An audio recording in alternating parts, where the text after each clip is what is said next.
నా YouTube channel చూస్తున్న మీ అందరికీ స్వాగతం, సుస్వాగతం. ఈ వీడియో మీ కంట పడింది అంటే యాదృచ్ఛికం కాదు. దుర్గామాత మీకు ఒక సంకేతాన్నిస్తుంది. మీ జీవితంలో ఉన్న అనారోగ్య సమస్యలు, శారీరక బాధలు, మానసిక ఒత్తిడులన్నీ తొలగిపోయే రోజు వచ్చిందని సంకేతంగా చెప్తుంది. ఈ మంత్రం వినేవారు ఈ వీడియోను పూర్తిగా వినండి. క్రమ సంఖ్య ఆధారంగా 108 సార్లు విన్నవారికి అనారోగ్య సమస్యలు పూర్తిగా తొలగిపోతాయి. శుక్రవారం రోజు దుర్గాదేవిని ఆరాధిస్తే ఆరోగ్య శక్తి కలుగుతుంది. ఈరోజు అమ్మవారిని భక్తితో పూజిస్తే ఆరోగ్యము, ఐశ్వర్యము, శాంతి కలుగుతాయి. శుక్రవారం ఉదయాన్నే నిద్రలేచి స్నానాది కార్యక్రమాలు ముగించుకున్న తర్వాత ఎరుపు రంగు వస్త్రాలను ధరించి దుర్గాదేవి చిత్రపటం ముందు నువ్వుల నూనెతో దీపాన్ని వెలిగించి అమ్మవారిని మనస్సులో ధ్యానిస్తూ ఈ మంత్రాన్ని 108 సార్లు వినండి లేదా పఠించండి. ఈ మంత్ర ప్రభావంతో మీ శరీరంలో ఉన్న వ్యాధులన్నీ తగ్గుతాయి. మానసిక ప్రశాంతత ఏర్పడుతుంది. నెగిటివ్ ఎనర్జీ తొలగిపోతుంది. దుర్గాదేవి యొక్క అనుగ్రహం ఎల్లప్పుడూ మీపై ఉంటుంది. అందుకే ఈ మంత్రం మీ కంటపడడం అంటే అదృష్టంతో సవాలు. ఈ వీడియో నచ్చితే లైక్ చేయండి, షేర్ చేయండి. మరిన్ని శక్తివంతమైన మంత్రాల కొరకు నా ఛానల్ని సబ్స్క్రైబ్ చేసుకోండి. ఓం దుమ్ దుర్గాయ నమః అని కామెంట్ రూపంలో తెలిపి దుర్గాదేవి యొక్క చల్లని ఆశీస్సులు పొందండి. ఓం హ్రీం శ్రీం దుమ్ దుర్గాయై దుర్గతినాశిన్యై నమః. ఓం హ్రీం శ్రీం దుమ్ దుర్గాయై దుర్గతినాశిన్యై నమః. ఓం హ్రీం శ్రీం దుమ్ దుర్గాయై దుర్గతినాశిన్యై నమః. ఓం హ్రీం శ్రీం దుమ్ దుర్గాయై దుర్గతినాశిన్యై నమః. ఓం హ్రీం శ్రీం దుమ్ దుర్గాయై దుర్గతినాశిన్యై నమః. ఓం హ్రీం శ్రీం దుమ్ దుర్గాయై దుర్గతినాశిన్యై నమః. ఓం హ్రీం శ్రీం దుమ్ దుర్గాయై దుర్గతినాశిన్యై నమః. ఓం హ్రీం శ్రీం దుమ్ దుర్గాయై దుర్గతినాశిన్యై నమః. ఓం హ్రీం శ్రీం దుమ్ దుర్గాయై దుర్గతినాశిన్యై నమః. ఓం హ్రీం శ్రీం దుమ్ దుర్గాయై దుర్గతినాశిన్యై నమః. ఓం హ్రీం శ్రీం దుమ్ దుర్గాయై దుర్గతినాశిన్యై నమః. ఓం హ్రీం శ్రీం దుమ్ దుర్గాయై దుర్గతినాశిన్యై నమః. ఓం హ్రీం శ్రీం దుమ్ దుర్గాయై దుర్గతినాశిన్యై నమః. ఓం హ్రీం శ్రీం దుమ్ దుర్గాయై దుర్గతినాశిన్యై నమః. ఓం హ్రీం శ్రీం దుమ్ దుర్గాయై దుర్గతినాశిన్యై నమః. ఓం హ్రీం శ్రీం దుమ్ దుర్గాయై దుర్గతినాశిన్యై నమః. ఓం హ్రీం శ్రీం దుమ్ దుర్గాయై దుర్గతినాశిన్యై నమః. ఓం హ్రీం శ్రీం దుమ్ దుర్గాయై దుర్గతినాశిన్యై నమః. ఓం హ్రీం శ్రీం దుమ్ దుర్గాయై దుర్గతినాశిన్యై నమః.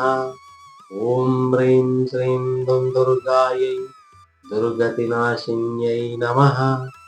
ఓం హ్రీం శ్రీం దుమ్ దుర్గాయై దుర్గతినాశిన్యై నమః.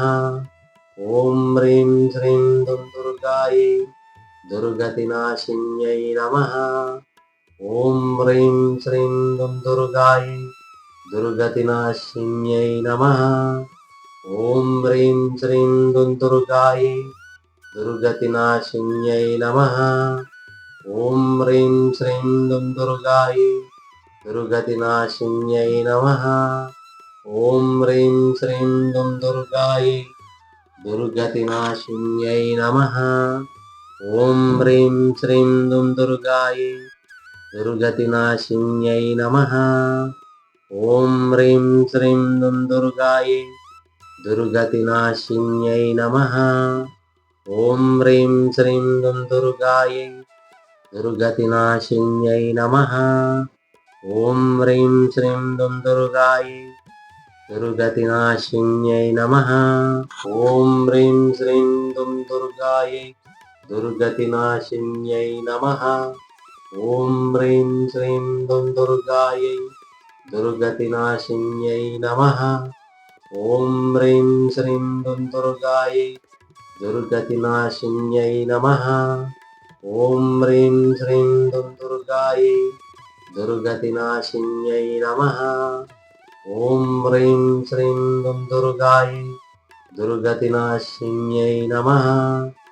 ॐ ह्रीं श्रीं दुं दुर्गायै दुर्गतिनाशिन्यै नमः।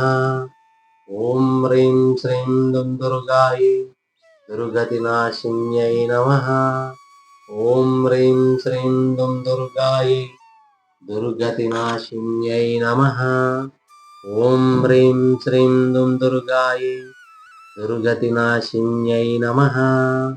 ॐ ह्रीं श्रीं दुं दुर्गायै दुर्गतिनाशिन्यै नमः।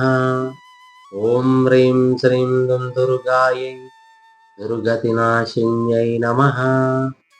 ॐ ह्रीं श्रीं दुं दुर्गायै दुर्गतिनाशिन्यै नमः। ॐ ह्रीं श्रीं दुं दुर्गायै दुर्गतिनाशिन्यै नमः। ॐ ह्रीं श्रीं दुं दुर्गायै दुर्गतिनाशिन्यै नमः। ॐ ह्रीं श्रीं दुं दुर्गायै दुर्गतिनाशिन्यै नमः। ॐ ह्रीं श्रीं दुं दुर्गायै दुर्गतिनाशिन्यै नमः। ॐ ह्रीं श्रीं दुं दुर्गायै दुर्गतिनाशिन्यै नमः। ॐ ह्रीं श्रीं दुं दुर्गायै दुर्गतिनाशिन्यै नमः। ॐ ह्रीं श्रीं दुं दुर्गायै दुर्गतिनाशिन्यै नमः। ॐ ह्रीं श्रीं दुं दुर्गायै दुर्गतिनाशिन्यै नमः।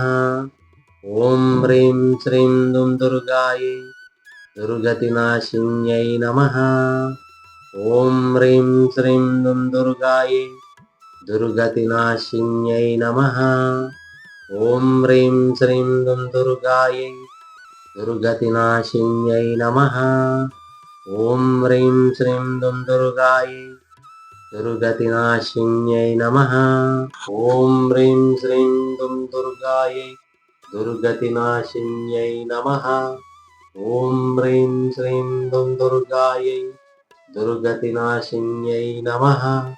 ॐ ह्रीं श्रीं दुं दुर्गायै दुर्गतिनाशिन्यै नमः। ॐ ह्रीं श्रीं दुं दुर्गायै दुर्गतिनाशिन्यै नमः। ॐ ह्रीं श्रीं दुं दुर्गायै दुर्गतिनाशिन्यै नमः। ॐ ह्रीं श्रीं दुं दुर्गायै दुर्गतिनाशिन्यै नमः। ॐ ह्रीं श्रीं दुं दुर्गायै दुर्गतिनाशिन्यै नमः। ॐ ह्रीं श्रीं दुं दुर्गायै दुर्गतिनाशिन्यै नमः। ॐ ह्रीं श्रीं दुं दुर्गायै दुर्गतिनाशिन्यै नमः। ॐ ह्रीं श्रीं दुं दुर्गायै दुर्गतिनाशिन्यै नमः।